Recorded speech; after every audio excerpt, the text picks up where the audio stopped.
talking about Drew Baglino leaving Tesla. That's a big deal. Drew Baglino has been a long-term driver of the mission. He's been instrumental in building the battery and powertrain infrastructure around Tesla. He's basically being the car guy at Tesla, and we interpret this as a two sort of vector situation. One is it shows the shift away from car company to AI. Clearly, the focus of the company is on AI, and the launch of FSD is at scale is a testament of that.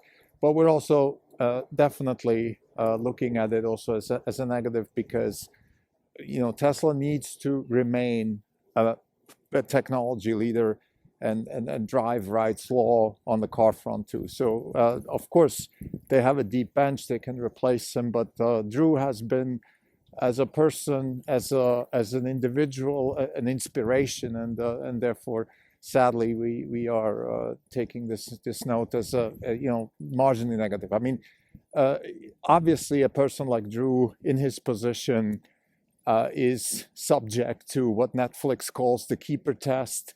No matter how useful you were, no matter how good you are in your current role, if the requirements of the company change, then you need to test yourself against the keeper test, which is the question: well, are you still the best person for your job, and is the job also the best for me? And in this case, I think that's sort of a positive way to look at this, is that the dynamics have changed.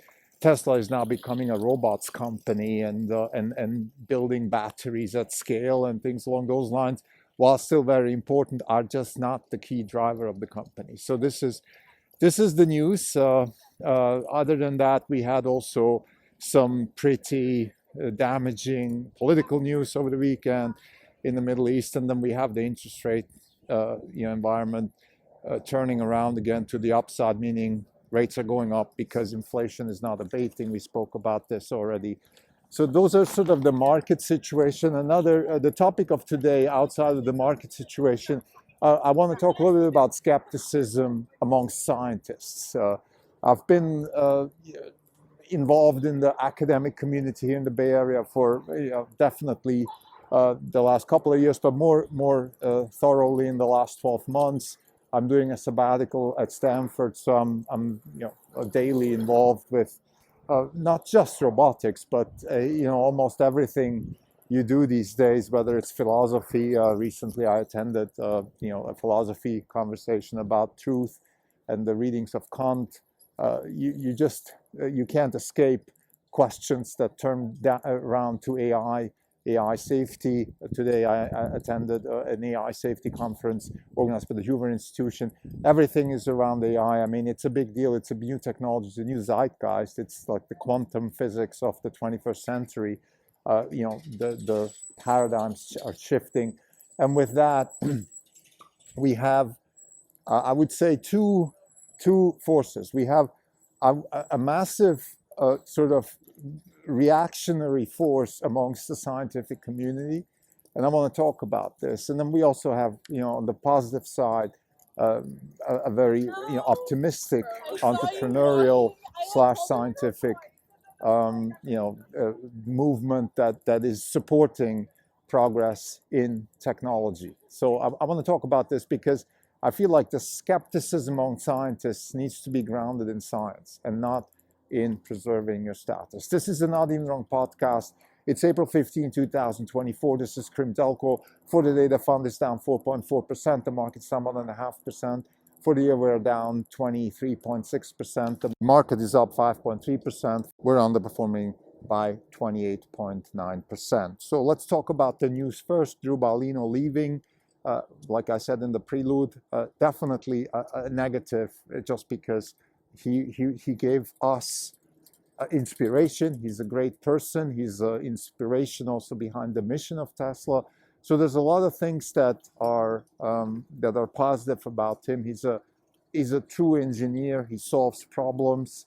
He put it upon himself to create the next generation of battery technology and drive Tesla into the future of replacing the carpool with electric cars. So that was his mission.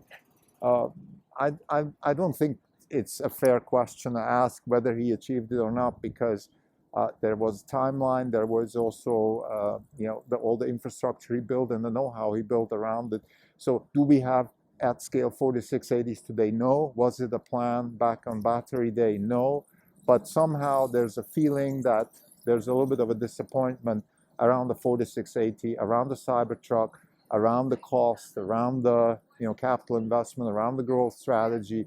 All of these things are related to the product and to the ability to deliver the technology on time at scale. So there's some of that negative feeling transpires. Nevertheless, I think on the other hand, we have to also say that he is clearly the biggest engineer in the car industry today, globally.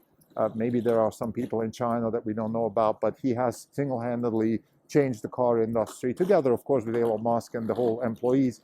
But he's enabled the cost decline in electric cars. He's enabled improved in performance of powertrain to the point where we have a Model Y for $50,000 that has the performance characteristics of a Maserati, and so on and so forth. We've spoken about this in many episodes before.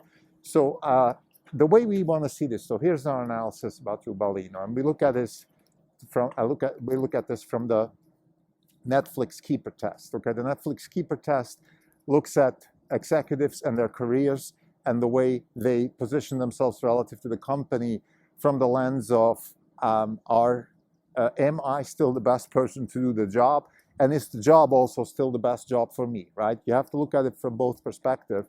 And companies changed, and there's a line in the movie. Sorry for the tangent. In the movie Heat, where the Niro character and the Pacino character sit together in a coffee shop and face to face talk to each other about Pacino trying to catch De Niro basically in flagranti when he's doing a heist, and then De Niro says that if your job is to go and move whenever I move, so if your job is to catch a guy like me and you have to move when I move, how the hell are you supposed to keep a marriage? And I feel like that as an investor with Elon Musk, right? If my job is to move when Musk moves or with him, if my volatility reflects his volatility, then how am I supposed to keep a normal life? How am I supposed to keep my investors? And I've lost a lot of my investors because I'm invested in Tesla. So this is another example. It's a dynamic, moving company that brings a lot of good things and sometimes bad things. But more importantly, it brings a lot of uncertainty with it because it's moving constantly. Right now, Tesla is in a transition from a hardware company into an AI company. That is transparent through FSD, that is transparent through the conversation, for example, that Grok can be used, or a language model can be used to augment the FSD. Tesla is turning into a software-defined car company, and just that alone puts Drew a little bit on the back seat. So if Drew has the ambition to run a company, to be instrumental as a CEO or something more important than he is now, Tesla is probably not the right place for him, and this is the key. So he's probably better off maybe running a company that I don't know, a drone company or something like that, where battery and power consumption and weight and things like that play a much bigger role. They still play a big role with Tesla, but it's not crucial. Tesla is turning into an AI company. Tesla is becoming a lot more like NVIDIA than it's becoming, let's say, like it used to be 20 years ago. And that's, to us, is the main reason why this announcement is not coming as a total surprise. We've had friction between Drew and Elon. We've felt friction already before. The Investor Day last year showed that a little bit. So this is not a surprise. It's disappointing, and we have the utmost respect for Drew. And as investors, we have to live with this. But again, I mean, this is there's a silver lining here. And the silver lining is that with new development, this company evolves all the time. It's turning into a robotics AI company. The humanoid robot simulation, FSD, all of these things are becoming more and more prevalent. There's also a departure of Rohan Patel, head of policy. That I can't calibrate that. I don't know him that well. Twitter is disappointed because he was very active on Twitter. I don't know about that. I don't want to comment on this. But overall, I think we are in a situation now where we're just going to have to stomach some more downside. And the main downside is coming from the macro, actually. That's the key takeaway here. The macro is a problem. We have higher interest rates. We have car loans very high.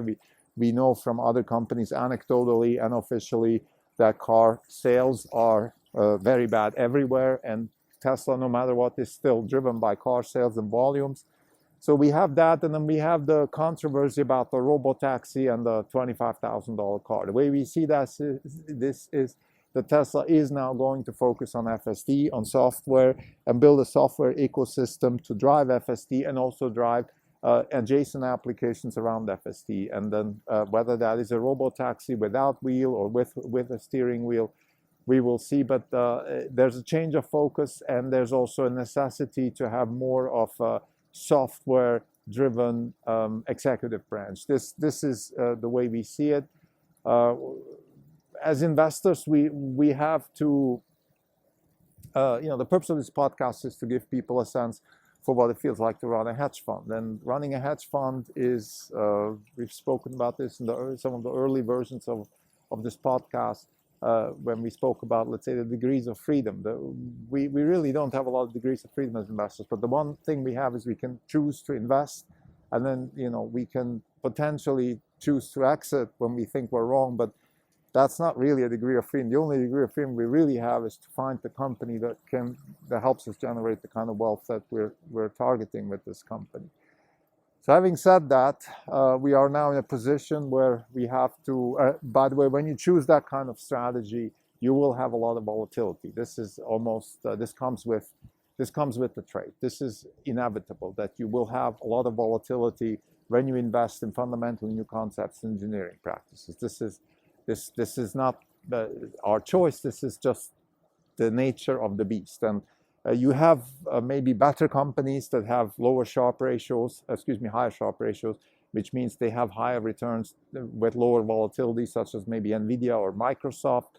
That's up for debate. But Tesla certainly has the potential to deliver incredibly high returns if they can execute on the mission to fundamentally change the energy infrastructure and to become a robots company. So in that sense, it's very interesting, but also very volatile, because when you have these types of situations, there's things change, dynamics change, the macro changes.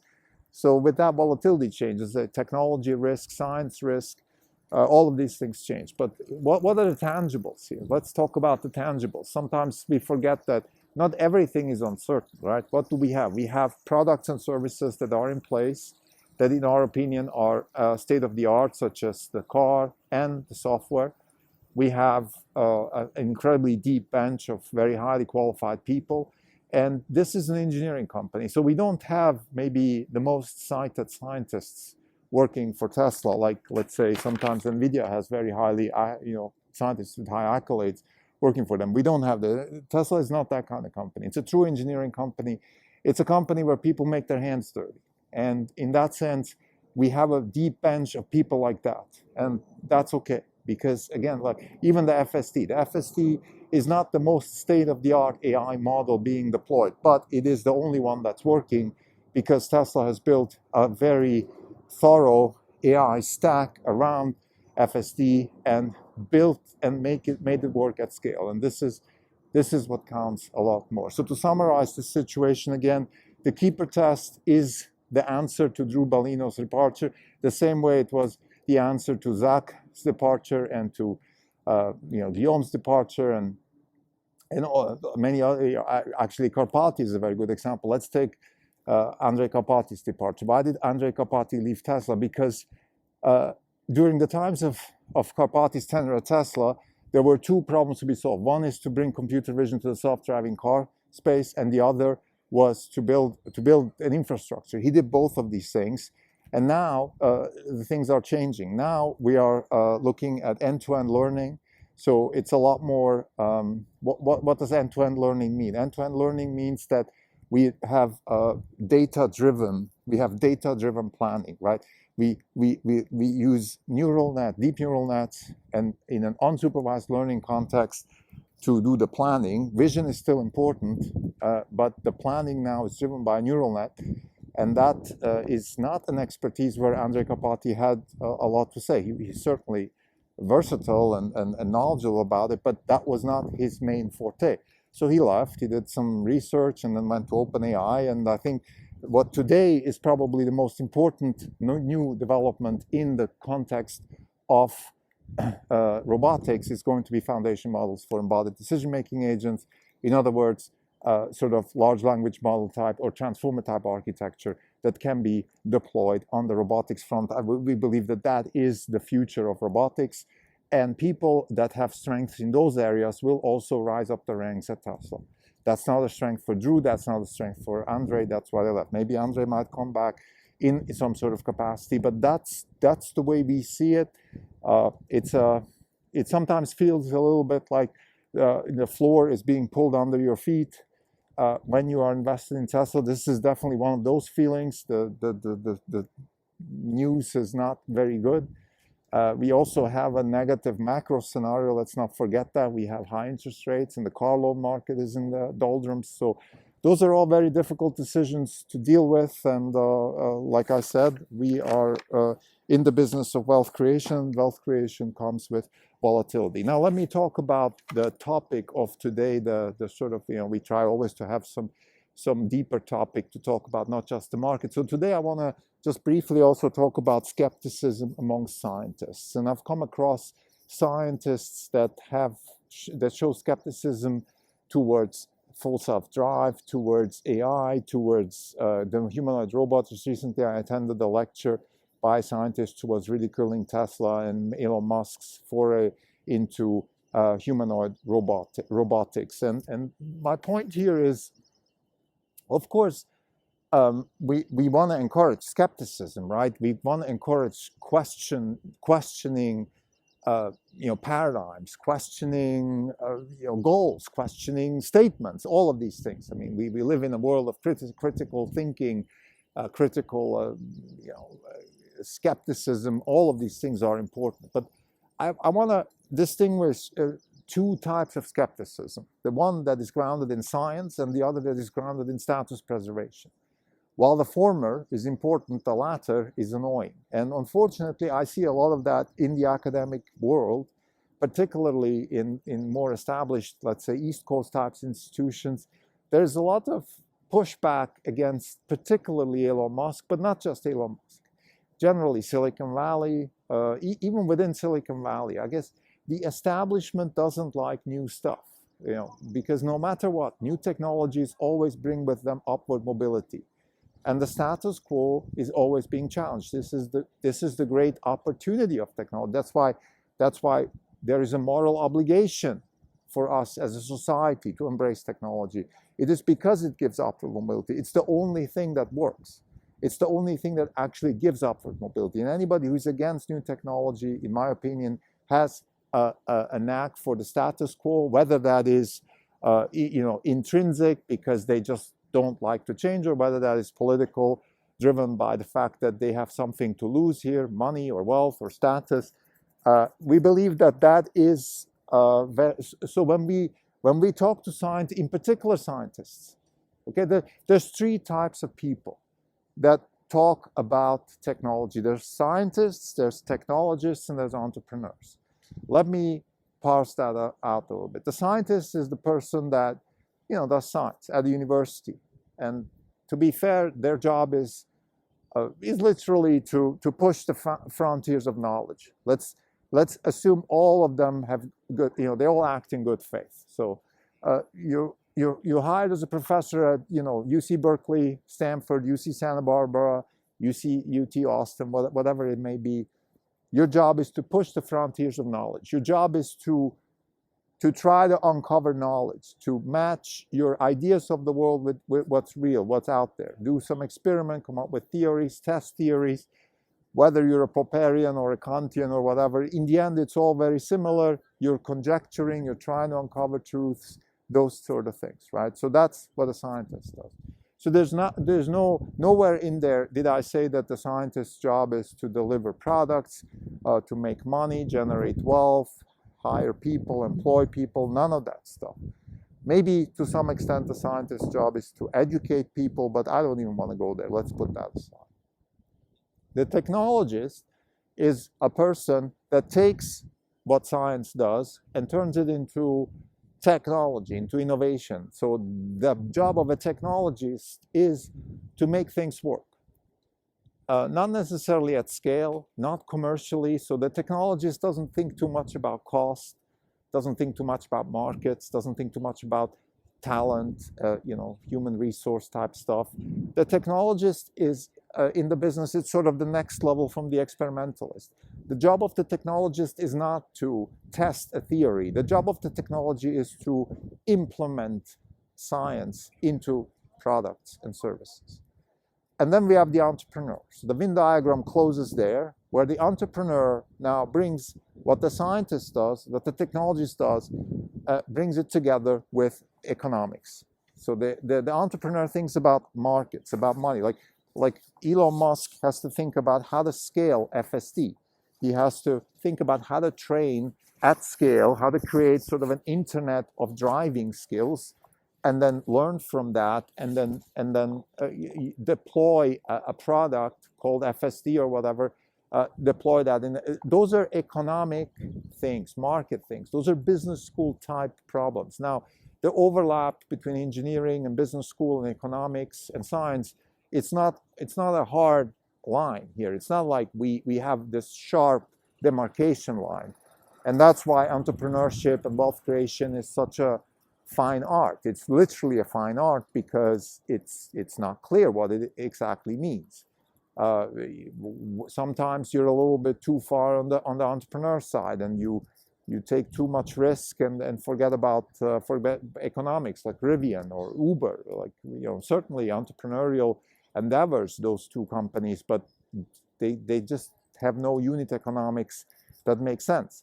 Then we have the other side where there's too much science, where we have, I could think of spin-offs from Stanford, like the light field camera startup, I forgot the name, or many other such companies that come up with really good technology, interesting technology, quantum computers, interesting technology, but there's no market for them, or they're not marketed properly. I think the thing that Musk has done so well, that's why he's such a successful entrepreneur, is he has this uncanny ability to take technology and then market it in a very smart way, so he can do R&D while he's growing and generating sales. He's done that with Cybertruck, he's done that with FSD, he's done that with Model 3 and Y. The examples are many, and I don't want to go into details about this now, but I just want to maybe make the point here that we have these three areas, and often people go to the scientist to ask about opinions, or scientists take it upon themselves to have an opinion about markets and entrepreneurs. And to me, that is absurd. I just attended a lecture. This is now a tangent. I attended a lecture where Joshua Bengio, a Fields Medal winner in AI, certainly an accomplished professor, gave a talk about AI safety. What does he know about AI safety? And he said something very absurd. He said that the best thing would be that the company has to prove that their AI models are safe to a panel of independent scientists. I mean, this is absurd in many ways. First of all, who are these scientists? Who appoints them? How do they know what is safe and what is not safe? If they knew, wouldn't they launch products and services that are safe? This creates just scientism, statism, authority, central planning, all kinds of things. Terrible, terrible idea. And I can't even blame him, because we shouldn't be asking him. There was a quote, it's another tangent. John Mackey, founder of Whole Foods, he once said, I think it was an earnings call, he said, people ask me about China. I'm a grocer, for God's sake, right? Just because I'm successful, just because I'm in the news, just because I am, I am somebody. Yes, I am somebody. Of course I am. And again, all accolades that Joshua Bengio has are deserved in science, but he has no idea about safety. He has no idea about how to manage public safety, for example. That's not his expertise. So why are we asking, again, so now back to the main topic, why am I asking a scientist whether full self-driving will work or not? How is he supposed to know? Drew Batra at Georgia Tech, he nonchalantly told me, he said, listen, we scientists, we have different incentives, right?